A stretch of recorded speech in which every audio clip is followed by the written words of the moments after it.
ইয়া লাইতানি ইত্তাখাযতু মা'আর রাসূলি সাবিলা, আহা মন্দ কপাল আমি যদি বন্ধু, আমি যদি রাসূলের পথ ধরতাম।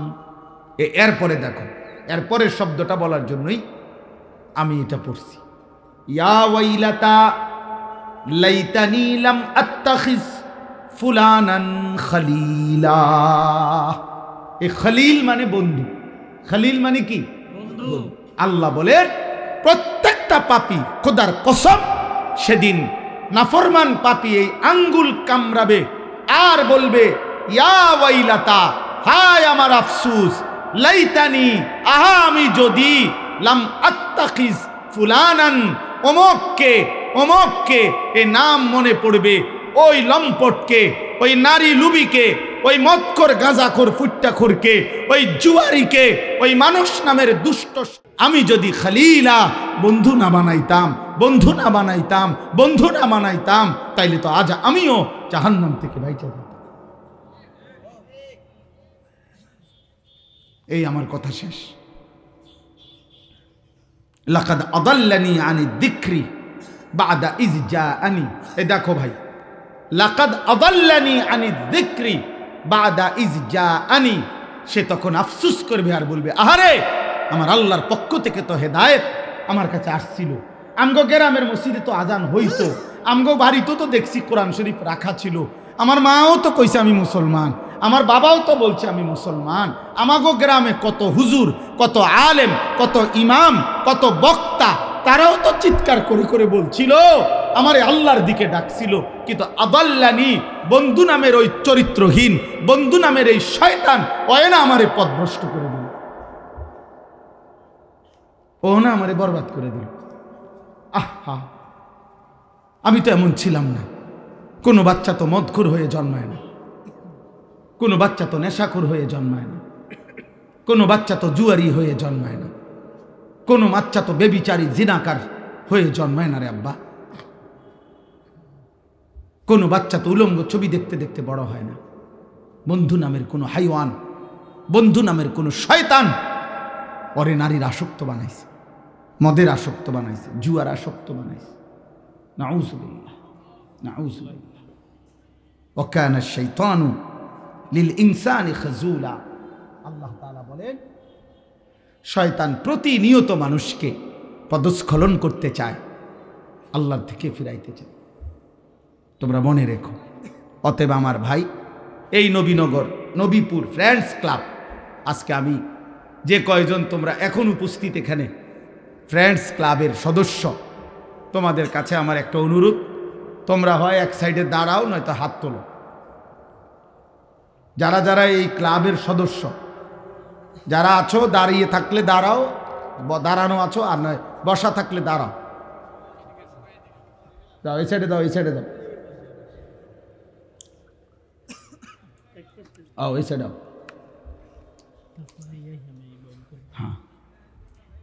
হ্যাঁ, আর আছে তোমরাও, দোস্ত তোমরাও, আপনারাও, মাশাআল্লাহ। আর ওইদিকেও আছে কিছু, হ্যাঁ, এই বেজদারিরাও না, মাশাআল্লাহ, মাশাআল্লাহ।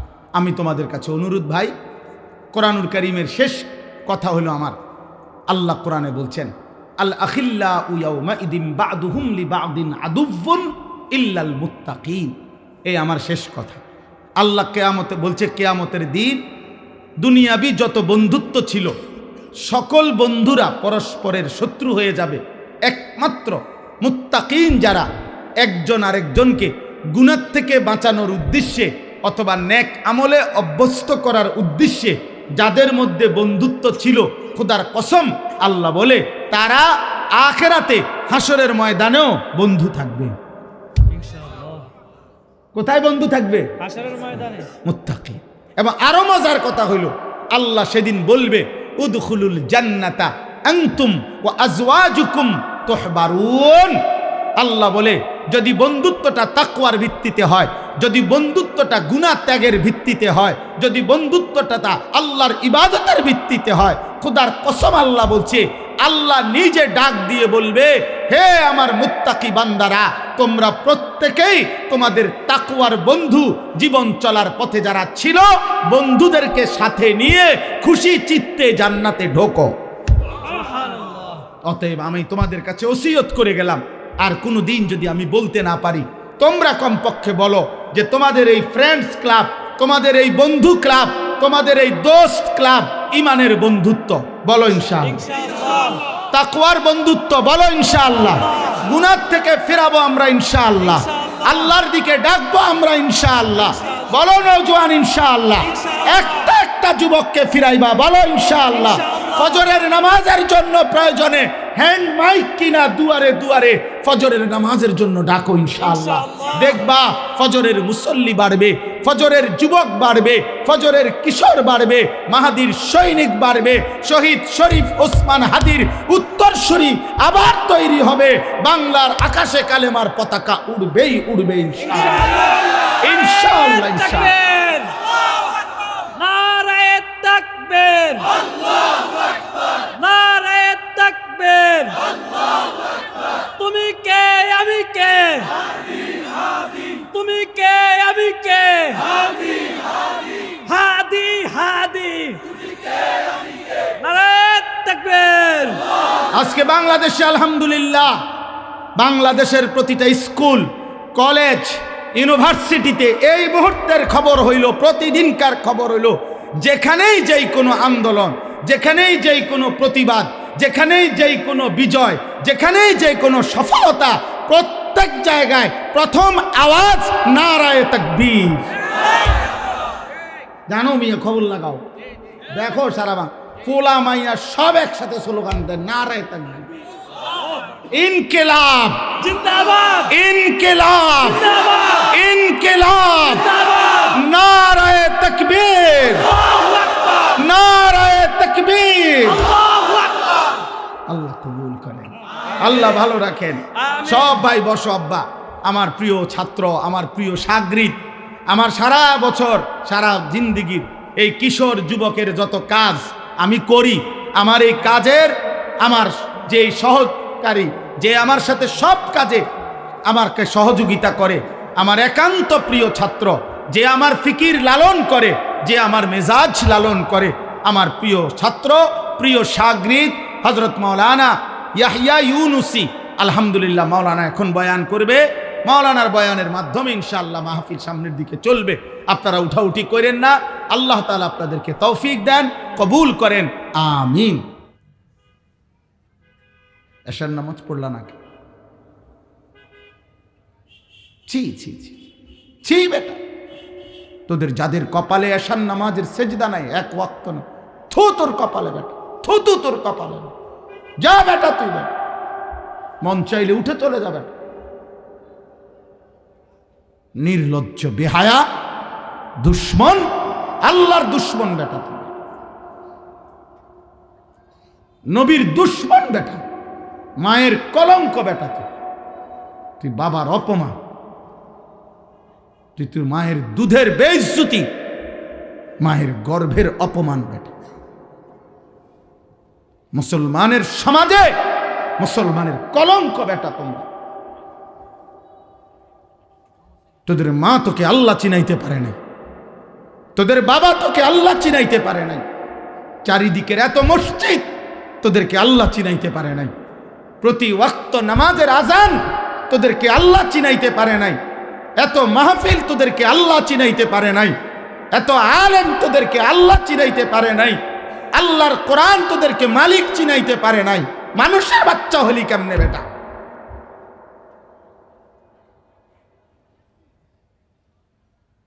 ওই হাসে, দেখেন ওই হাসে, ও বুঝছে আমারই কইতেছে।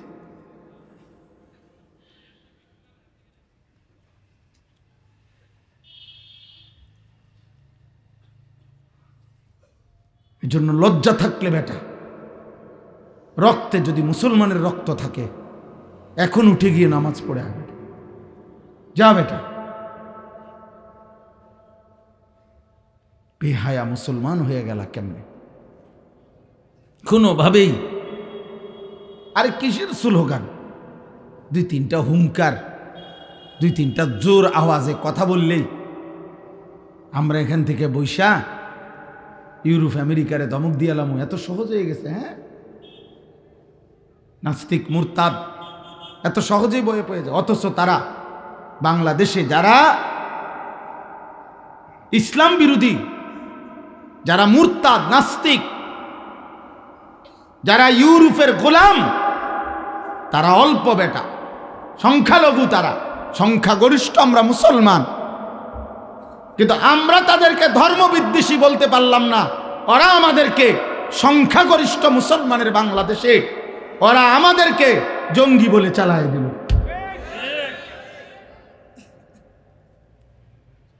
আমরা হয়ে গেলাম ধর্মান্ধ, মানে আমরা ধর্ম নিয়ে অন্ধ। ওরা হয়ে গেল উদার। অল্প কয়টা ফাসেক ফুজ্জার, অল্প কয়টা নাস্তিক, নাস্তিকের দোসর।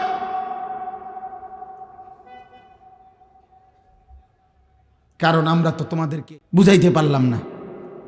তোমরা তো আমগরে মনে করছো আমরা যারা হুজুর, আমরা মোল্লা, আমরা এতিমখানায় বড় হয়েছি। তোমরা ভাবছো আমরা এতিম বাচ্চা, আমরা ভিক্ষা করে খাই। তোমরা ভাবছো আমরা সমাজের অবহেলিত। এই জন্য বেঈমান আমাদেরকে উপহাস করে, বেঈমান আমাদেরকে নিয়ে তামাশা করে। সংখ্যাগরিষ্ঠ মুসলমানের বাংলাদেশে আমরা কোরআনের আলোকে নারীর অধিকার বুঝাইতে পারলাম না। আর বেঈমান মুশরিক এবং মুশরিকের অনুসারীরা সংখ্যাগরিষ্ঠ মুসলমানের বাংলাদেশে কোরআনুল কারীমের মধ্যেও নারীর অধিকার সংরক্ষিত হয় নাই, এই কথার স্পষ্ট বক্তব্য এই 5ই আগস্টের পরেও এই বাংলাদেশে দিয়েছে। কেন পারলাম না যুবক আমরা বুঝাইতে? আমরা ব্যর্থ হইলাম কেন?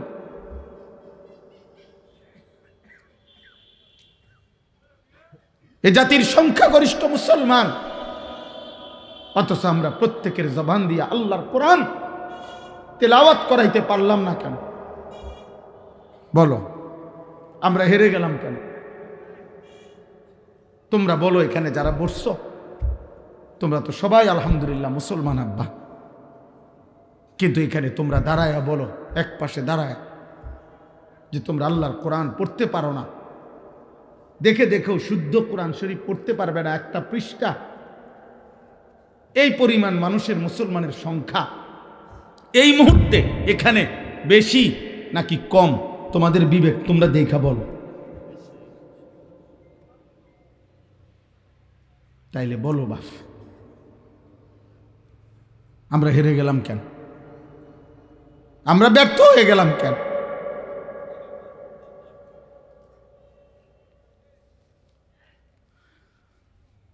বেঈমান তোমাদেরকে নারী দেখাইয়া কিনে ফেলছে। বেঈমান তোমাদেরকে উলঙ্গ ছবি দেখাইয়া ভুলাইয়া দিছে। বেঈমান তোমাদেরকে একটা সামান্য চুলের ফ্যাশন দেখাইয়া ভুলাইয়া দিছে। বেঈমান তোমাদেরকে একটা 12,000 টাকার মোবাইল দেখাইয়া ভুলাইয়া দিছে। আর আমরা অসহায়ের মতো তাকায় থাকি। আমরা ফজরের নামাজের মুসল্লির জন্য দাঁড়িয়ে থাকি, ফজরের মুসল্লির জন্য দাঁড়ায় থাকি। আহা, মুসলমানের সমাজ থেকে যদি কেউ আসতো, আমি নিজ চোখে দেখছি, আমার এই 2 চোখে আমি দেখছি। সারা রাত জার্নি করে আমি এক জায়গায় মাহফিলে যাওয়ার পথে ফজরের নামাজের জন্য মসজিদে ঢুকছি। ইমাম সাহেব একা দাঁড়ায় আছে, কোনো মুসল্লি নেই, কোনো মুসল্লি নেই। তাইলে মহল্লা তো মুসলমানের মহল্লা। ইমাম সাহেব বেচারা অপেক্ষমান, যদি কেউ আসে দয়া করে, যদি কেউ দয়া করে আসে। আহা,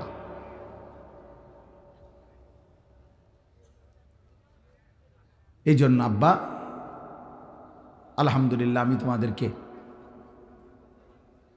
উৎসাহিত করতে চাই, বিবেক জাগাইতে চাই। আমার এটা ফিকির, আমার এটা প্রেরণা, আমার এটা পেরেশানি।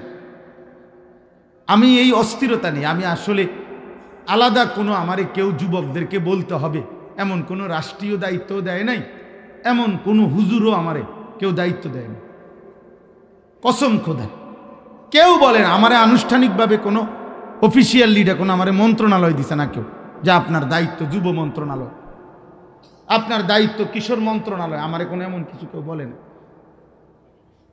আমি তো এমনি বয়ান করতাম, কিন্তু কেন জানি আমি হৃদয় থেকে, অন্তর থেকে আমার হৃদয়ে এটা উপলব্ধি হয়েছে বলতে বলতে আল্লাহর ইচ্ছায়। তো এখন সবাই বলে আমি যুবকদের জন্য বেশি বলি, বেশি বলি না কম বলি আমি এও বুঝি না, আমি জানি না। বাকি আমার বলা আমি বলি,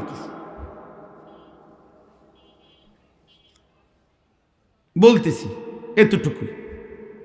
কিন্তু আমার অনুরোধ তোমাদের কাছে হাত জোড় করে, এখনো আলহামদুলিল্লাহ মুসলিম কিশোর যুবক ব্যাপক পরিমাণ প্রচুর আছে, এবং যুবকের শরীরে আল্লাহ প্রদত্ত শক্তি, খোদার কসম, শক্তি বলতে যেটুকু, সকল শক্তি, শরীরের শক্তি, হাতের শক্তি, ব্রেনের শক্তি, বিবেকের শক্তি, চোখের শক্তি, কানের শক্তি, জিহ্বার শক্তি, বুকের শক্তি, পায়ের শক্তি, লজ্জাস্থানের শক্তি, সমস্ত শক্তি পূর্ণ মাত্রায় আল্লাহ সৃষ্টিকে যা দিয়েছেন তা যুবককেই আল্লাহ তাআলা পূর্ণ দিয়েছে। এটা আল্লাহ কোরআনে বলছে, সুম্মা লিতাবলুগু আশুদ্দাকুম। আল্লাহ বলেন আমি তোমাদেরকে পূর্ণ শক্তিতে শিশু অবস্থা থেকে পৌঁছিয়ে দিয়েছি, মানে যৌবনে। তাফসীরে আছে আল্লাহ বলছে মানুষের হায়াতকে আমি তিনটা অবস্থা ভাগ করছি, প্রথম দুর্বল, তারপরে শক্তি, তারপরে দুর্বল। প্রথম দুর্বল শিশুকাল, দ্বিতীয় শক্তি যৌবনকাল, তৃতীয় দুর্বল বৃদ্ধকাল। আল্লাহ তাআলা বলছেন আমি মানুষের জীবন তিন ভাগে ভাগ করছি, এর মধ্যে শক্তি বলতে যেটুকু দিছি সেটা যৌবনকাল, শিশুকাল তাও দুর্বল, বৃদ্ধকাল তাও কি দুর্বল। করলে কিছু এখনই করো, ভাবলে কিছু এখনই ভাবো, এখন ভাবনাও পরিষ্কার, চিন্তাও করতে পারবা ফ্রেশ। 60 বছরের বুড়া মিয়ার ভাবনা শক্তিও কমে গেছে, 70 বছরের চাচার বিবেক বুদ্ধিও কমে গেছে, আগের মতো মনে রাখতে পারে না, আগের মতো চেনে না। কোরআনুল কারীমের মধ্যে আছে আল্লাহ তাআলা বলছেন অমিনকুম মান ইউরাদ্দু ইলা আরজালিল উমর লিকাইলা ইয়ালামা মিন বাদি ইলমিন শাইআ। আল্লাহ তাআলা বলেন আমি আল্লাহ অসংখ্য ব্যক্তিকে জীবন চলার পথে একেবারে নিষ্কর্মা, অক্ষম, অসহায়, বৃদ্ধ বানিয়ে ফেলি। কতটা বৃদ্ধ? আল্লাহ বলেন একটা সময় আমি কাউকে কাউকে এমন বৃদ্ধ বানাই যেই বৃদ্ধ হয়ে গেলে সে আর একটি বিষয়ের জ্ঞানও তার আর থাকে না। কোরআন শরীফের কথা, লিকাই লা ইয়ালামা মিন বাদি ইলমিন শাইআ। গত 60 বছরে সে জানতো যা 70 বছরে যা জানতো আজ আর কিছুই জানে, আজ আর কিছুই কি নাই মনে নাই। আমার আম্মার বয়স 75 বছর, আজ আর কিছুই বোঝে না। আমার মা ক্লাস 4-এ পড়ছে, 4র্থ শ্রেণী। এই 4র্থ শ্রেণী পড়ুয়া মায়ের আলহামদুলিল্লাহ ফিকিরে, মেহনতে সংসারটা মা কষ্ট করে আব্বার সাথে, আমরা 5 ভাই 3 বোন, আলহামদুলিল্লাহ 8 জন ভাই বোনকে দিন শিখাইছে, 5 ভাই আলেমে দিন হয়েছে। এই ক্লাস 4 পড়ুয়া মারফুত আমি, আমার আম্মা 5 পাস করে নাই। তো আমি বুঝাইলাম, সেই মা এখন কিছু বুঝে, বয়স হয়ে গেছে। আমাদের আল্লামা মুফতি আমজাদ হুসাইন সাহেব, গতকালকে আমি ওনার বাড়ির মাহফিলে বয়ান করছি, গত রাতে ওনার ঘরে খানা খাইছি, মানে ওনার গ্রামের বাড়ি মনোহরগঞ্জ। তো ওনার আব্বারে দেখছি কালকে অসুস্থ, বৃদ্ধ, এমনি তাকায় রয়েছে, একটা শব্দ কিছু কোথায়, একটা শব্দ কইতে পারে না, কথা একটা শব্দ কিছুই কইতে পারে না, এমনি চাইয়া রয়েছে। এই জন্য নওজোয়ান সক্ষমতার সময়টা ফুর্তি করে নষ্ট করে দিলা। গড়বার সময় নষ্ট হয়ে গেল, গাছটা মাত্র উঠতেছিল এই সময় ভাঙ্গা দিল। ডালটা মাত্র মোটা হইতেছিল এই সময় ডালটা ভাঙ্গা দিল। গাছটা আজকে 12 বছরে হয়তো সাইডে একটা ছোট্ট কাঠি, ছোট্ট চিকন একটা বাঁশ দিয়া পানি দিয়া বারবার পাতা ছিঁড়া মোটামুটি যখন সোজা হয়েছিল তখন ভেঙে গেল। এক বাবা হয়তো 6 বছর, 8 বছর, 12 বছর, 10 বছর আদর যত্ন করে তিল তিল করে ধরে রাখছিল। আজ 12 বছরে তুমি কিছু অসৎ বন্ধু, চরিত্রহীন কিছু লম্পট বেহায়া বন্ধুর খপ্পরে পড়ে আহা তুমি বাবার হাত থেকে ছুটে গেল, মায়ের হাত থেকে ছুটে গেল, তুমি কোরআন থেকে ছুটে গেলা, তুমি ভালো মানুষের হাত থেকে ছুটে গেলা, বন্ধুদের খপ্পরে হারায় গেলা, অসৎ চরিত্রবানদের কাছে হারায় গেলা, মোবাইলের নর্তকীর ভিতরে ডুবে গেলা, অশ্লীল ছবির মধ্যে হারায় গেলা। একদিন আল্লাহ যদি নারাজ হয়, এই কোরআনে আছে কসম, প্রিয় ভাই, প্রিয় বন্ধু, আল্লাহ বলছে কেউ যদি উল্টো পথে চলে, আমি যদি কোনোদিন সিদ্ধান্ত নিয়ে ফেলি আর কোনোদিন আমি আল্লাহ তাকে ফেরাবো না। কসম আল্লাহর, একের খোদার কসম। নুয়াল্লিহি মা তাওয়াল্লা ওয়া নুসলিহি জাহান্নাম।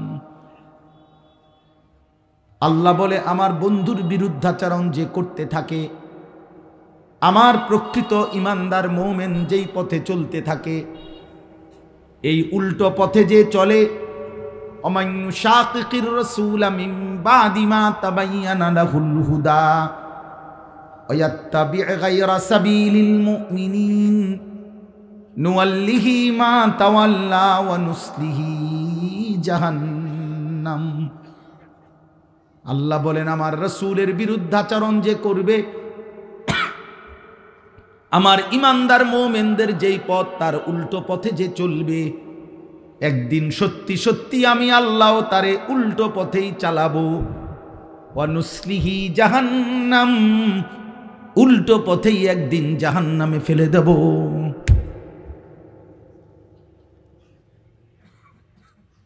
তাইলে বাবা বলো, আর যদি কোনোদিন ফিরতে না পারো আল্লাহর পথে, আলোর পথে, এই নারীর আকর্ষণ যদি তোমার আর কোনোদিন না আসে, জিনাবে বিচারের এই দৃশ্য দেখা, এই অসভ্য, এই নষ্ট চরিত্র যদি আর কোনোদিন না বদলায়, হ্যাঁ, আমি তো এমন বুড়া মানুষ দেখছি, কসম খোদা, এমন বুড়া মানুষ তো দেখি, একবারে বুড়া বেকা হইয়া গেছে, বুড়া এমন ডাকাত, একটা সেজদা দেন। আর আমি সবাইরে বলতেছি না, আমি নিজে দেখছি, আমার মহল্লাতে আছে। আয় হায়, আয় হায়, 70 বছরের বুড়া চাচা, আর কোনোদিন আখেরাত মনে পড়ে না, আখেরাত মনে পড়ে। আল্লাহ যদি না ফিরায়, আমরা হাজার ওয়াজ বেটা, আমি বক্তা না বেটা, বাংলাদেশের সমস্ত বক্তা যদি বাইটা পাউডার বানাইও খাওয়ায়, আল্লাহর কসম, আল্লাহর কসম, আল্লাহর কসম, হেদায়েত চূড়ান্ত ফয়সালা আমাদের কারো হাতে না, শুধুই কেবল আল্লাহর হাতে, আল্লাহর হাতে, আল্লাহর হাতে।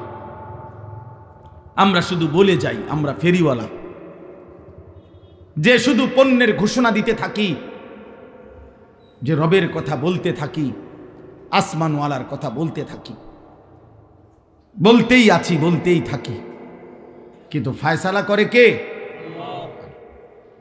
আল্লাহ। আমাদের নবী সাল্লাল্লাহু আলাইহি ওয়াসাল্লামের হাতে অসংখ্য লোক কালেমা পড়ে মুসলমান হয়েছে কিনা? কথা বলে না তো, তা আবু তালেব হলো না কেন? নবীজির আপন চাচা, উনি তাইলে নবীর হাতে কালেমা পড়ল না কেন? মূলত ফয়সালা তাইলে কোথায়? আবু জেহেলের ঘর, এই গোটা মক্কার আল্লাহর ঘর, কাবা ঘরের সর্বপ্রথম, কাবা ঘরের পরে প্রতিবেশী হিসাবে সর্বপ্রথম ঘর যার? আবু জেহেলের ঘর। কাবার পরে, আল্লাহর ঘরের পরে কারো ঘর এতটা কাছে ছিল না। আবু জেহেলের ঘর ছিল কাবার প্রতিবেশী, প্রথম ঘর। এখনো এই বাথরুম টয়লেট ওইখানে, হাজি সাহেবরা পেশাব পায়খানা করে ওইখানে গিয়া। তো এই ঘর দেখলেই বোঝা যায় আল্লাহর ঘরের পরে প্রথম ঘর, কাবার প্রথম ঘর, কাবার পরে আবু জেহেলের ঘর। কিন্তু আসমানওয়ালা বলছে এত কাছে থেকেও আমি হেদায়েত দেব না। তো পাইছে হেদায়েত? হজরতে বেলাল, আব্বা সে মক্কারও না মদিনারও না, সে হাবশি গোলাম, আফ্রিকা থেকে মালিক টাইনা বেলালকে বলছে, বেলাল আয়, তোরে ঈমান দেব, তোরে জান্নাত দিলাম। সালমানকে আল্লাহ বলছে, সালমান তুই পারস্য থেকে আয়, ইরান থেকে, আমি তোকে ঈমান দেব। হযরতে সুহাইব, আল্লাহ বলছে তুমি রোম থেকে আসো, ইটালি থেকে। হযরত সুহাইবের বাড়ি ছিল ইটালি, রোম, সুহাইব রুমি। আল্লাহ তাআলা সেখান থেকে টেনে এনে নবীর সাহাবী বানাইছে। হযরত আবু যর গিফারি, মক্কা মদিনার না, গিফার গোত্রের, অনেক দূরে। হযরত আবু হুরায়রা, সবচেয়ে বেশি হাদিস বর্ণনাকারী সাহাবী আবু হুরায়রা, উনিও মক্কারও না মদিনারও না, উনিও দাউস গোত্রের, আরবের বহু দূরের গোত্র। ওইখান থেকে এসে 7ম হিজরিতে নবীজি সাল্লাল্লাহু আলাইহি সাল্লামের ইন্তেকালের মাত্র 4 বছর আগে আল্লাহ তাকে টেনে আনছে, কালেমা পড়াইছে, নবীর সাহাবী হইছে। 4টা বছর বলছে, আমার বন্ধুর সাথে তুই লাইগা থাক আবু হুরায়রা, আমি তোকে পৃথিবী চমকায় দেব। 4 বছরের সোহবত আর সান্নিধ্যে নবীর আজ পৃথিবীর সকলেই জানে সবচেয়ে বেশি হাদিস বর্ণনাকারী সাহাবী, 23 বছরের সাহাবী গরো পিছে হালাই দিছে।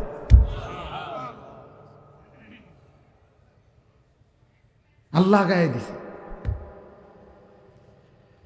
এই জন্য জওয়ান ভাই, চলো আমার কথা শেষ। আমি একটা ছেলেকে, একটা বাবাকে বুঝাইতে চাই, আমাদের কারো জন্য ইসলাম আটকাবে না, আখেরাত আটকাবে না, আমাদের জন্য না। কোরআন আমাদের কাছে মুখাপেক্ষী না। আল্লাহ তাআলা সেদিন বুঝাইছে, বন্ধু যে কয়জন লোক লাগবে ইসলামের বিজয়ের জন্য আমি নেব, আপনি দাওয়াত দেন, লোক নিমু আমি, হেনতে নিমু না হেনতে নিমু, এটা আমি বুঝব। বুঝেন নাই কথা?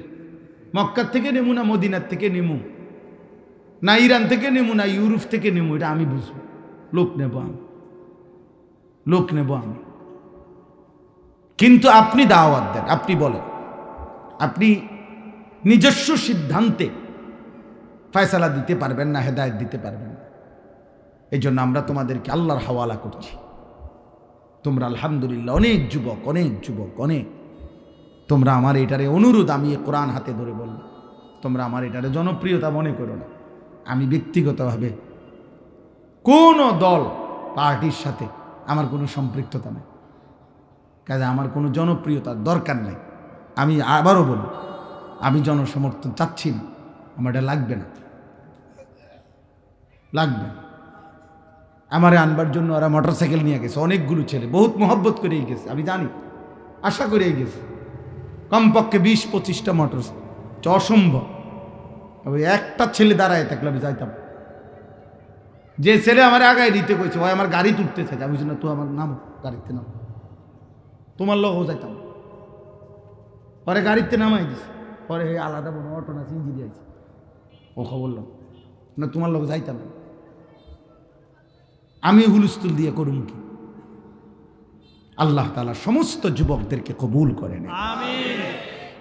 এখানে আমি যে আয়াতটা পড়ছি, এবার এই আয়াতের তর্জমাটা বলি। কোরআনুল কারীমের মধ্যে আছে, এই 19 নম্বর পারা, 25 নম্বর সূরা ফুরকান, এই সূরার কয়েকটা আয়াত আমি পড়ছি। 26, 27, 28, 29 এই 4টি আয়াত। সংক্ষেপ কথা হলো, রাসূলুল্লাহ সাল্লাল্লাহু আলাইহি সাল্লাম যখন মক্কায় কালেমার দাওয়াত দিতেন, তখন মাঝে মধ্যে কেউ কেউ কোনো কাফের কালেমা পড়তে চাইতো, একেবারে পুরো প্রস্তুতি নিয়ে লাইতো মানসিকভাবে, না মুহাম্মদের কালেমা গ্রহণ করব, একেবারে মানসিক রেডি হইয়া মনে করেন জবান দিয়া সম্মতি দিত, ওয়াদা দিত, আচ্ছা মুহাম্মদ আমি আইতে আছি, বা এই কিছুক্ষণের মধ্যে, বা আমি একটু সময় দাও আমারে, আমি কালেমা পড়ব, পুরা আমি বুঝছি বিষয়টা, আমি নিয়ত করছি, মানছি। কিন্তু দুর্ভাগ্য হলো বন্ধু নামের এই সমবয়সী অথবা ওদের সাথে যে কাফেররা বন্ধুরা চলতো, এ যখনই যে এই বন্ধুদের খপ্পরে পড়ছে, একটু দেরি করছে, কোরআনুল কারীমের মধ্যে আছে বারবার এই কাফের বন্ধুরা সহ যারা সমবয়সী একসাথে চলে ফিরে, এই দুশ্মনরা এরকম অগণিত ব্যক্তিকে কালেমা থেকে বঞ্চিত করে দিয়েছে। যে অসম্ভব কথা দোস্ত, আজ এত বছরের বন্ধুত্ব, এক লগে চলে ফিরি বেটা, এক লগে মদ খাই, এক লগে নেশা করি, এক লগে গাঁজা খাই, আমরা এক লগে নারী দেখি, ছবি দেখি, উলঙ্গ দৃশ্য দেখি, তোর যতবার যা লাগে আমি ব্যবস্থা করে দেই, তুই আমারে ব্যবস্থা করে দেস, আমার মোবাইলে চার্জ না থাকলে তোরটা দিয়ে দেখি, তোরটা না থাকলে তুই আমারটা দিয়ে দেখো। এইভাবে আমাদের মধ্যে একটা বন্ধুত্ব, আমাদের মধ্যে ফ্রেন্ড, আমাদের মধ্যে এই সম্পর্ক, আজ বন্ধুত্ব ছেড়ে দিবি, এতদিনকার সম্পর্ক দোস্ত ভুলে যাবি। এইগুলা যখনই বলতো অগণিত ব্যক্তি, আহা, এই বন্ধুত্বের আবদার রক্ষা করতে গিয়ে কোরআনে আল্লাহ বলছে ওরা ঈমান গ্রহণ থেকে বিরত থাকত, বিরত হইত, ঈমান গ্রহণ করতে আর পারে নাই। আল্লাহ তাআলা কোরআনুল কারীমের এই আয়াতগুলোতে ওই মানুষগুলোকে সতর্ক করছে, এই দোস্ত শোনো ছেলেরা, আমার এটা বলার উদ্দেশ্য আছে, আমি এটা আইসা আমার আগে তারা তো খেয়াল করে এনে এটা নাম দেখে করছি, আয় এই জন্যই করছি।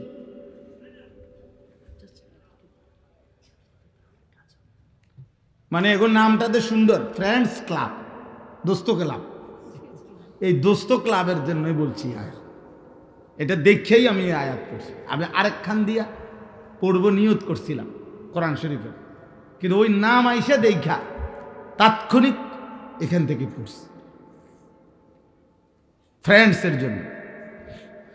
তো আমার ভাই, আমার বন্ধু, আল্লাহ তাআলা তাদেরকে মনে করাই দিছে যে হায় বন্ধু তোমার কত বড় ক্ষতি করে ফেলল, আয় হায় আয় হায় দোস্ত।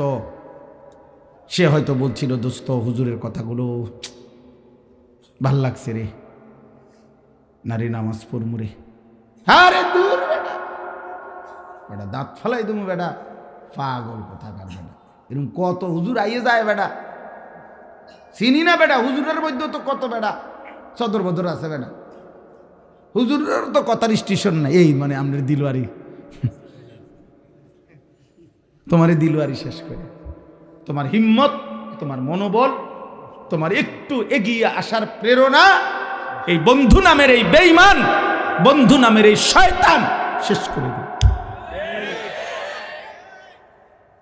আল্লাহ তাআলা বলেন হায় খোদার কসম, এই মানুষগুলো যারা বন্ধুর কারণে, আব্বা শোনো, যারা বন্ধুর কারণে আল্লাহ মানতে পারে নাই, নামাজ মানতে পারে নাই, সেজদা দিতে পারে নাই, আল্লাহর গোলামি করতে পারে নাই, গুনাহ ছাড়তে পারে নাই, নারীর লোভ ছাড়তে পারে নাই, মদ জুয়া জিনা ব্যভিচার নোংরামি অসভ্যতা ছাড়তে পারে নাই, আমি এই কোরআন হাতে কসম করে বলছি রে আব্বা, কিয়ামতের দিন ওই বন্ধুর কথা স্মরণ করে এই যুবক, এই ছেলেরা, এই মানুষগুলো আফসোস করবে, আফসোস করবে, আফসোস।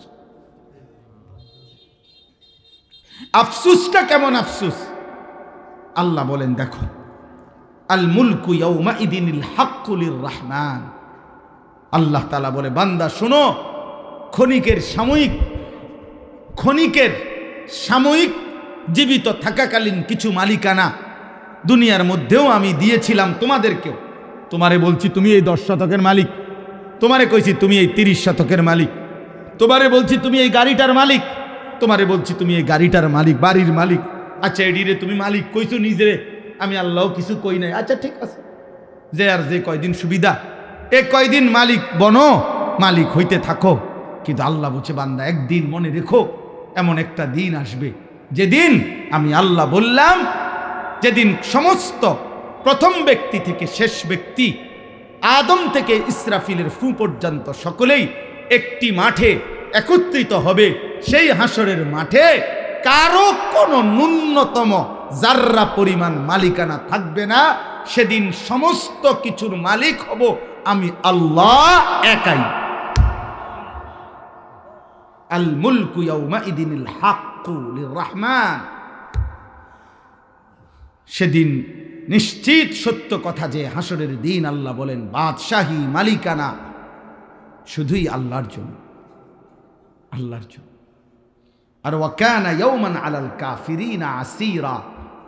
আর সেদিন কাফের, নাফরমান, বেঈমান, পাপী আল্লাহ বলে তাদের জন্য হবে বড় কঠিন,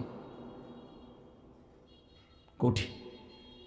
আজ তো আমি তোমারে আলগা মালিকানা দিছি দেখা তুমি মাতবুরি করছো, এই হুজুর জান এটা আমনের নি, এটা আমগো বাড়ি, আমি এনে ডেকসেট বাসাই নলে ল্যাংটা হইয়া নাসি, আমনের কিতা জানেন তেমনি। তো হুজুর মনে করছে হ ঠিকই তো তাগো বাড়ি, আর চাইতে বেশি বলার অধিকার আমার কি আর আসিল। কইছি বাবুরে পাত্তা দিছে না, আমি আর কি করব। তো দুনিয়াবি মালিকানার কিছুটা দাপট তো তুমি দেখাইলা। আল্লাহ তাআলা বলেন সেদিন হাসরের ময়দানে আল্লাহ বলেন সমস্ত কাফের, বেঈমান, নাফরমান তাদের জন্য বড় কঠিন হবে। কারণ সেদিন শুধুই মালিকানা কার? বলো না ভাই কার? বলেন না বাবা কার? আল্লাহ বলেন ওয়ায়াউমা ইয়াআদ্দু যালিমু আলা ইয়াদাইহি। এই সেদিন, এই শোনো, সেদিন প্রত্যেক পাপী, নাফরমান জাহান্নামের দৃশ্য দেখবে, আযাবের হুঙ্কার শুনবে, ফেরেশতাদের আওয়াজ শুনবে। এই চারিদিকের এই বিভীষিকাময় হাসরের ময়দানের ভয়ঙ্কর দৃশ্য দেখে আল্লাহর কসম আল্লাহ বলে সেদিন পাপী, জালেম, নাফরমান, পাপী, জালেম মানে এখানে পাপী, পাপী ব্যক্তি নিজের আঙ্গুল দিয়ে নিজের দাঁত এইভাবে কামড়াবে। ইয়াআদ্দু যালিমু আলা ইয়াদাইহি। প্রত্যেক পাপী নিজের হাত নিজের দাঁতে কামড়াইতে থাকবে। আহা কি করলাম, আহা কি করলাম। ইয়াকুলু ইয়া লাইতানি ইত্তাখাযতু মা'আর রাসূলি সাবিলা। আঙ্গুল কামড়াইতে কামড়াইতে ছিঁড়ে ফেলতে চাইবে, দাগ বসায় ফেলবে, আর চোখের পানি ফেলে আফসোস করবে আর বলবে হায় আমি যদি রাসূলের পথ ধরতাম। বলেন তারা যখন নবীজির সামনে আল্লাহর কথা শুনতেন মনে হতো যেন ওনাদের শরীরে মাথা নাই। মানে এতটা নীরব, নিস্তব্ধ, এতটা মনোযোগী হইতেন যেন মাথা এক বিন্দু নড়ে না। কোন কোন সাহাবা বর্ণনা করছেন মনে হইতো যেন আমাদের মাথার উপরে, কাঁধের উপরে আইসা পাখি বসছে, আমরা এভাবে নীরব থাকতাম, কোনো নড়াচড়া নেই। ইচ্ছা করলে পাখি এসে বসতে পারত, এতটা মনোযোগ দিতেন। শতভাগ মনোযোগ এবং আন্তরিকতা মানুষ বদলায়। আমার জীবনে আমি এই আল্লাহর দয়ায় কম বেশি যেটুকু ওয়াজের তৌফিক আল্লাহ দিছে, আজ 21 বছর, এই 21 বছরের ভিতরে আমি বহু ছেলে, বহু মানুষ দেখছি আলহামদুলিল্লাহ। মনোযোগী ছিল, কথা শুনছে, ধীরে ধীরে আল্লাহ জিন্দিগি বদলাই দিছে। আর এই অমনোযোগী, গাফেল, ফালতু মানুষ এ ফালতুই রয়ে গেছে, বুড়ো হয়ে গেছে, বাঁকা হয়ে গেছে, কিন্তু অসভ্য অভ্যাস এখনো যায় না, বদভ্যাস যায় না, কোনো পরিবর্তন নেই। কেন? কলিজা খুললে দেখা যাবে হৃদয়ে আল্লাহর কথা শুনবার, গ্রহণ করার কোনো মানসিকতাই ছিল না, যার কারণে কোনোদিনও পরিবর্তন হয় না, বদলায় না। একটা 1 বছরের বাচ্চা সে যদি একটা ছোট্ট পুকুরে পানিতে একটা 1 বছরের বাচ্চা মাসুম বাচ্চাও যদি একটা ঢিল মারে, ছোট্ট ঢিল, বাচ্চাটাই ছোট, ঢিলটাও তো ছোটই হবে, এই একটা ছোট্ট ঢিল মারলেও ওই পানিটা একটু হলো নড়ে। আর এটা কেমন মানুষ, খোদার 1 বছরে প্রতিদিন 5 ওয়াক্ত নামাজের আজান হয়, একদিনও 5 ওয়াক্ত নামাজ পড়ে না, এটা কেমন মানুষ? এটা তো আসলে মানুষ না, এটা মানুষরূপী এক ধরনের জানোয়ার। এটার তো কোনো দিল বলতে কিছু নাই। এই দিল যদি পাথরও হইতো, তাইলেও পাথরের উপরেও যদি কেউ 1 বছর পানি ঢালতো, পাথরটাও নরম হয়ে যেত। 365 দিন খোদার 1 বছরে কোনো দিন ফজরের আজান শোনে না, সে কিসের মানুষের বাচ্চা? এইটা অমানুষ না তো মানুষ? অমানুষটা কি? এইটা মানুষরূপী জানোয়ার না তো জানোয়ারটা কি?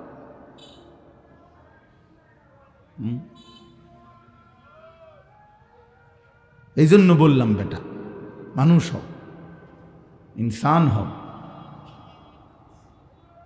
আত্ম উপলব্ধি শিখো।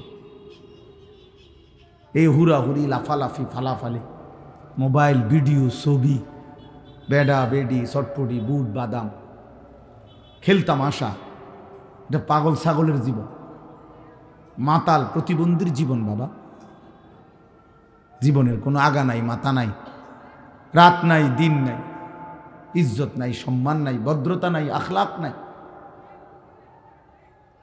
পছন্দ অপছন্দ বলতে কিছু নাই, উচিত অনুচিত বলতে কিছু নাই। যেখানেই মন চাইছে আমার মতো আমি, এখানে বয়স্ক বাবা আছে, চাচা আছে, আলেম আছে, দিনদার মানুষ আছে, এখানে আমার এই কাজটা মানাবে কিনা এতটুকু বিবেক বুদ্ধি বিবেচনা বোধ অনেকের ছেলে পেলে তোমাদের মধ্যে নাই। তুমি তোমার মতোই চলতেছ, তোমার চুল, তোমার চেহারা, একজন ভাবা উচিত একজন আলেম দেখলে কি মনে করবে, একজন বয়স্ক বাবা চাচা দাদারা দেখলে কি মনে করবে, মা চাচিরা দেখলে কি মনে করবে? তোমার মুখের এই বিশ্রী গালি, মাত্র 14 বছর 16 বছর বয়সে এমন নোংরা গালি এক বন্ধু আরেক বন্ধুকে দেয়, কুত্তাও এমন কথা কয়, এটা বন্ধুত্ব হইল? বন্ধু আবার বন্ধুরে গালি দেয় কেন? বন্ধু আবার বন্ধুর ফাসাদ লাথি দেয় কেন? বন্ধু আবার বন্ধুর বোনকে নিয়ে অসভ্য কথা বলে কেন? কিভাবে সম্ভব যদি মানুষ হইতো? এজন্য ভাইয়া মনে রাখো বাবা, যে যেখান থেকে আসো ভাইব, জীবনের অর্থ কিন্তু শুধু উপভোগ না, জীবনের অর্থ শুধু উল্লাস না, জীবন মানে উপভোগ, জীবন মানে লজ্জাস্থান না, যে লজ্জাস্থানের চাহিদা পূরণ, শাহওয়াত, এরই নাম জিন্দিগি? না না, এটা জীবন না, এটা কোনো মানুষ না। মানুষ তাকে বলে বিবেক বুদ্ধি যার কাজ করে, উপলব্ধি যার আছে, পার্থক্য শক্তি যার মধ্যে আছে, অর্থাৎ এটা সত্য, এটা মিথ্যা, এটা উচিত, এটা অনুচিত, এটা করণীয়, এটা বর্জনীয়, এটা হালাল, এটা হারাম, এটা আদেশ, এটা নিষেধ, এই পার্থক্য শক্তি। এটা মা, একে দেখা যাবে, এটা আমার বোন, একে দেখার অনুমতি আছে, এটা আমার স্ত্রী, একে দেখার অনুমতি আছে, এটা ভিন নারী, এটা অন্য মহিলা, আমার দেখার অনুমতি নাই, এই পার্থক্য শক্তি যার মধ্যে আছে। এটা আমার উপার্জনের টাকা, এটা নেওয়া জায়েজ আছে, এটা সুদের টাকা, এটা নেওয়া আমার জন্য জায়েজ নেই।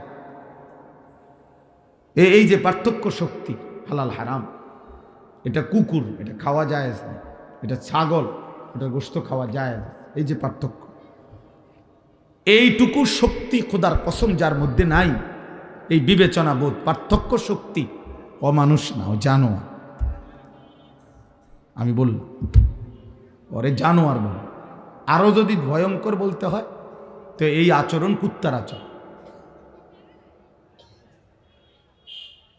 এই জন্য নিয়ম হলো, বইতে আছে, কুকুর যেই কোনো ফেলে দেওয়া জিনিসে মুখ দেয়। কুত্তার স্বভাব, যেই কোনো ফেলে দেওয়া জিনিস মুখ দেয়। তাহলে তোমরা যারা যেই কোনো নারী দেখো, তোমার জন্য এটা হালাল না হারাম তার কোনো বাস বিচার নেই। মুসলমান না কাফের, হিন্দু না বৌদ্ধ, ইহুদি না খ্রিস্টান, এত কিছুর দরকার নাই। আমি সব দেখি, আমি এই স্বভাব কুকুরের স্বভাব।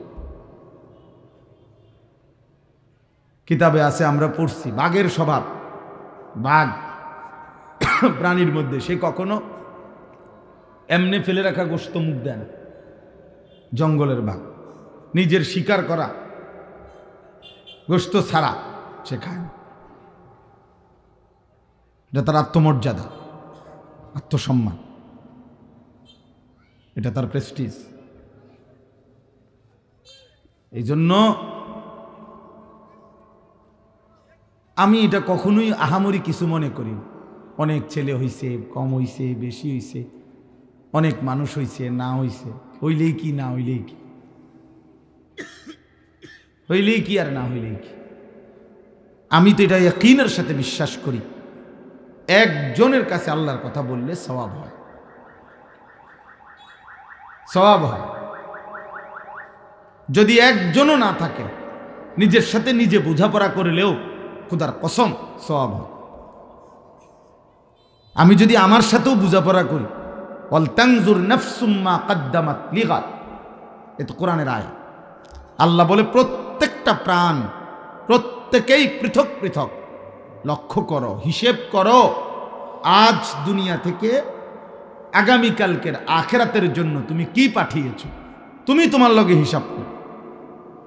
তাহলে বোঝা গেল, আমি যদি আমাকে নিয়েও বলি, আমি যদি আমার হিসাব করি, আজ 5 ওয়াক্ত নামাজ জামাতে পড়ছি কয়টা, জামাতে পড়ি নাই কয়টা, প্রথম রাকাত তাকবীর উলা পাইলাম কয়টা, পাইলাম না কয়টা।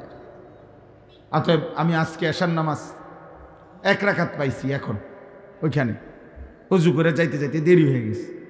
তাহলে আমার এটা উপলব্ধি হলো যে না, আগামীকাল আমাকে চেষ্টা করতে হবে এশার নামাজ যেন আমার তাকবীর উলা ফৌত না হয়, ছুটে না যায়।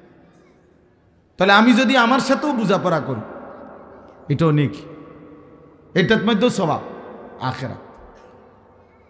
হাসিবু ক্বাবলা আন তুহাসাবু। আল্লাহ নবী সাল্লাল্লাহু আলাইহি ওয়াসাল্লাম বলছেন, আপনারা বসেন, বসলে ভালো হবে দোস্ত, বসলে ভালো হবে। নওজোয়ান ভাই তোমরা একটু আগায় বসো, এই 1 বিঘত জায়গা, 1 বিঘত প্রত্যেকে আগায় বসো, সওয়াব হবে। তোমার আসার দ্বারা একজনও যদি বসতে পারে পিছনে, তোমার নেকি হবে। আমি বললাম যে কষ্ট করবেন আপনি ওর পুরা নেকিটাও আপনি পাবেন, সওয়াব হবে ইনশাআল্লাহ। মাশাআল্লাহ মাশাআল্লাহ। যার যার মোবাইল হেফাজত করেন, না না এটা জরুরি, মোবাইল হেফাজত করো ভাই, সামানের হেফাজত এটা জরুরি। তো বলতেছিলাম, আমি এটাই বলতে চেয়েছিলাম, রাসূলুল্লাহ সাল্লাল্লাহু আলাইহি ওয়াসাল্লাম বলছেন, হাসিবু ক্বাবলা আন তুহাসাবু। আল্লাহ তোমার হিসাব নেওয়ার আগে উম্মত তুমি তোমার হিসাব নাও, তোমার হিসাব তুমি কর, তুমিই তো বুঝো কোনটা হালাল কোনটা হারাম, কোনটা আদেশ কোনটা নিষেধ। আল্লাহ নবী সাল্লাল্লাহু আলাইহি ওয়াসাল্লাম বলছেন, আল হালালু বাইয়িন ওয়াল হারামু বাইয়িন। নবীজি বলছেন, উম্মত আমি হালাল যা স্পষ্ট বলেছি, হারাম যা স্পষ্ট বলেছি, কোনো কিছু আমি রাসূল 1 বিন্দু অস্পষ্ট অগোছালো আমি রেখে যাইনি। তারাকতুকুম মুহাজ্জাতান বাইদা। আল্লাহ নবী সাল্লাল্লাহু আলাইহি ওয়াসাল্লাম বলেন, সকালের সূর্য যখন আলোকিত হয়, ফর্সা সূর্য যখন পূর্ণ উঠে, এমন একটা সূর্য যেই সূর্যের আলোতে 1 বিন্দু মেঘ বৃষ্টি, আবসা, অন্ধকার, কুয়াশা কিচ্ছু নাই, একদম ফকফকা, মানে কোনো স্পট নাই আলোর মধ্যে, একদম পূর্ণ আলো। আল্লাহ নবী সাল্লাল্লাহু আলাইহি সাল্লাম বলেন, 23 বছরে উম্মত আমি ইসলাম নামে এমন একটা আলোর সামনে তোমাদেরকে রেখে গেলাম, যে আলোতে কোনো মেঘ নেই, যে আলোতে কোনো দাগ নেই, যে আলোতে কোনো কুয়াশা নেই, যে আলোতে কোনো অস্পষ্টতা নেই, যে আলোতে কোনো আড়াল নেই, একদম পরিষ্কার। জীবন চলার প্রত্যেকটা বাঁকে আমি নবী সাল্লাল্লাহু আলাইহি সাল্লাম এভাবে বলে গেছি, কোনো বিষয় অস্পষ্ট, অগোছালো, অপরিষ্কার, অপরিচ্ছন্ন, দুর্বোধ্য, কঠিন বলে যায়নি, সব ক্লিয়ার করে গেছে। লাইলুহা কান্নাহারিহা। নবী সাল্লাল্লাহু আলাইহি ওয়াসাল্লাম বলছেন, উম্মত আমি তোমাদের জন্য রাত অন্ধকারকে দিনের আলোর মতো রেখে গেছি।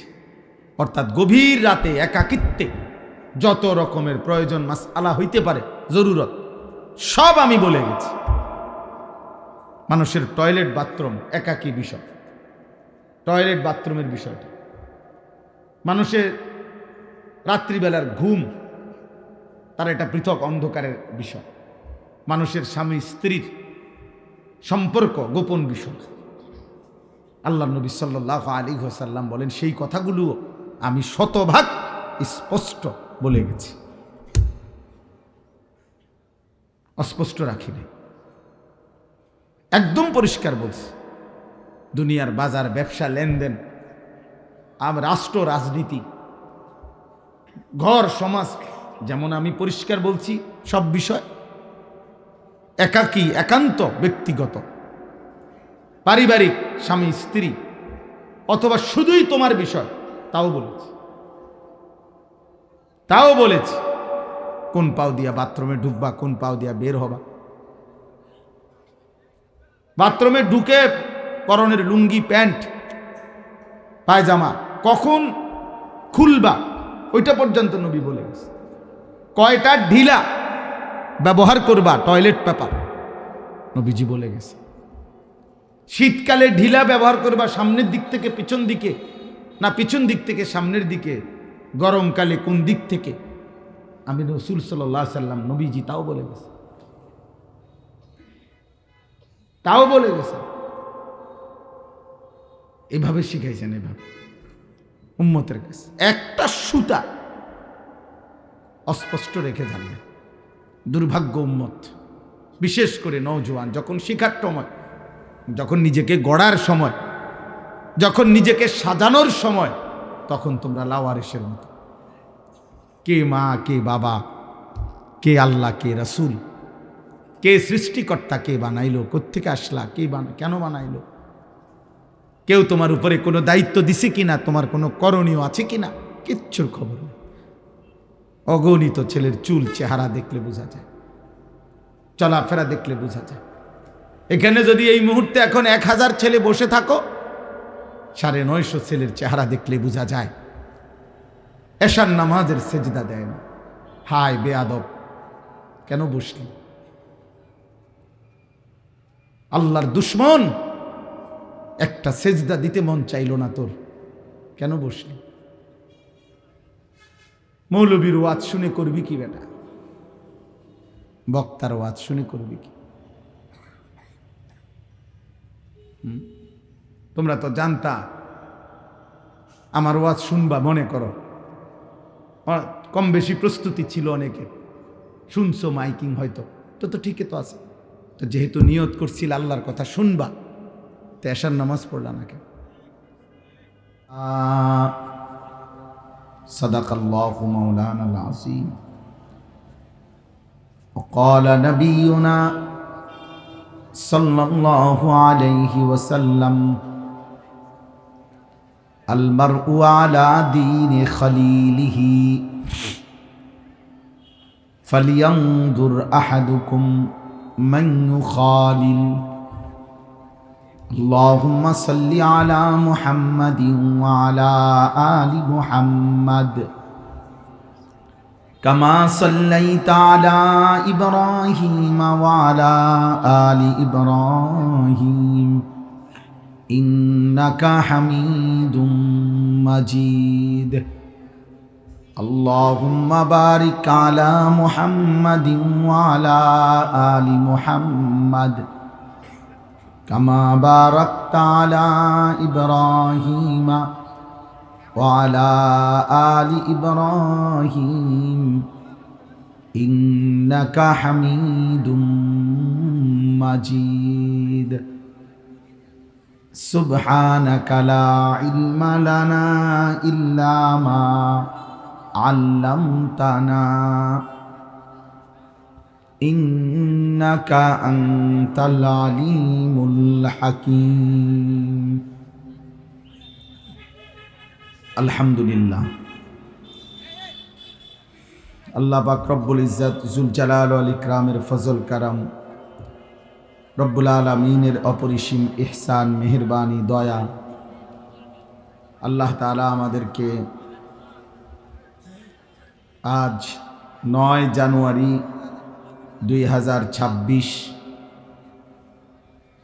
রোজ শুক্রবার কুমিল্লা জেলা মুরাদনগর উপজেলাধীন নবীপুর ফ্রেন্ডস ক্লাবের উদ্যোগে আজকের এই প্রথম বার্ষিক ওয়াজ ও দোয়ার মাহফিলে আল্লাহ তাআলাই আমাদেরকে আসবার বসবার আল্লাহর জন্যই জমা হওয়ার তৌফিক দান করেছেন আলহামদুলিল্লাহ। নওজোয়ান ভাই, তোমরা যারা প্যান্ডেলের ভিতরে সবাই বসতে হবে। যদি কারো বসতে অসুবিধা হয় বা বসতে আপত্তি থাকে, দয়া করে প্যান্ডেলের বাইরে চলে যেতে হবে। এজন্য স্বেচ্ছাসেবক ছেলেরা, বাবা, তোমরা প্যান্ডেলের ভিতরে কাউকে দাঁড়াইতে দেওয়া যাবে না, একজনও না, ছোট বড় সবাইকেই প্যান্ডেলের ভেতরে বসাতে হবে। জোর করে কষ্ট করে বুঝায়া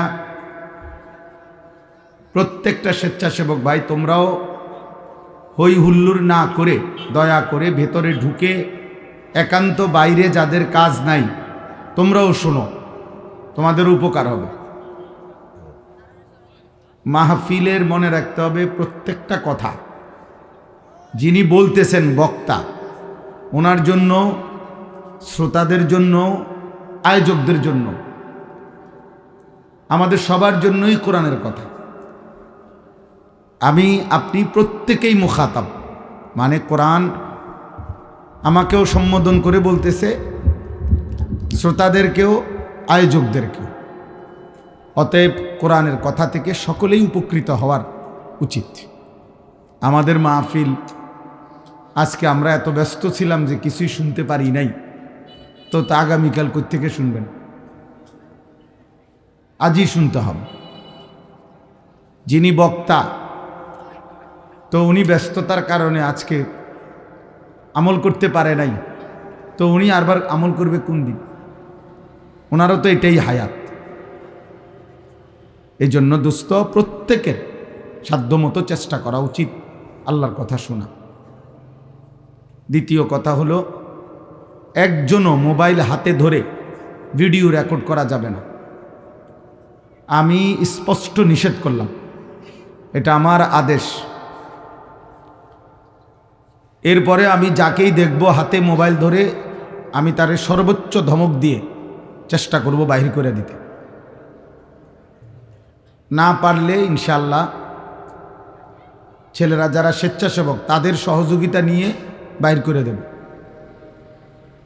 এই জন্য দয়া করে নিজের থেকে চলে গেলে আলহামদুলিল্লাহ, গেলে ভালো হয়।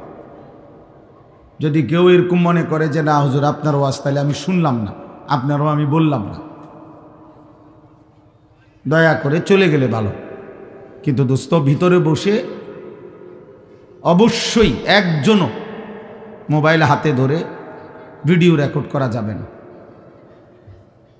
একটা বিষয় গুরুত্বপূর্ণ আব্বা, এটা জরুরি যে কম হোক বেশি হোক আল্লাহর কথা মনোযোগ দিয়ে শুনতে হয়, দিল দিয়ে শুনতে হয়। আগ্রহ নিয়ে শুনতে হয়, ভালোবাসা নিয়ে শুনতে হয়। কোনো ব্যক্তির জনপ্রিয়তা দিয়ে শ্রোতার কিছু আসে যায় না, এতে কিচ্ছু হয় না। আমার কোনো জনপ্রিয়তাও যদি থাকে তো এটার দ্বারা আমারও কোনো ফায়দা নাই, শ্রোতাদেরও কোনো ফায়দা নাই। এটা ধোঁকা, এটা একদমই ধোঁকা। আমাকে 1 কোটি মানুষ চিনলেও আমার কবরের আযাবও মাফ হবে না, আপনাদেরও না। তো কাজে এটা দিয়ে কি হবে? আমাদের কাউসার বলতেছে, আমার সাথে আসছে যে আজ যে হুজুর আমি দেখছি আপনি 5 জনের সামনেও বয়ান করছি, আমি একদম পুরা 2 ঘন্টা 4 জন মানুষের সামনেও আমি বয়ান করছি। খালাস, আল্লাহর জন্য বলা, কম না বেশি শ্রোতা, এর মধ্যে সফলতা ব্যর্থতার কিছু নাই। আল্লাহর কথা একজনকে বললেও সওয়াব হয়। নেকি দরকার, আখিরাত দরকার, সওয়াব দরকার। ব্যক্তিগতভাবে আমি কোনো প্রার্থী না, আমার কোনো মার্কা নাই, কোনো মার্কার পক্ষে আমি ন্যূনতম কোনো প্রচারণাও করি না, ঘুরে গেড়াইও বলি না। তাহলে অতএব আমি জনপ্রিয়তা দিয়ে কি করব? ব্যাপক জনসমর্থন দিয়ে আমি করব কি? এই জন্য ভাই, নওজোয়ান বাবা প্রত্যেকে ওলামায়ে কেরামের কথার প্রতি মনোযোগী হলে ভালো। এই বুট বাদাম খাচ্ছেন যারা, এটাও মনোযোগের জন্য ঠিক না, না এটা হাসির বিষয় না।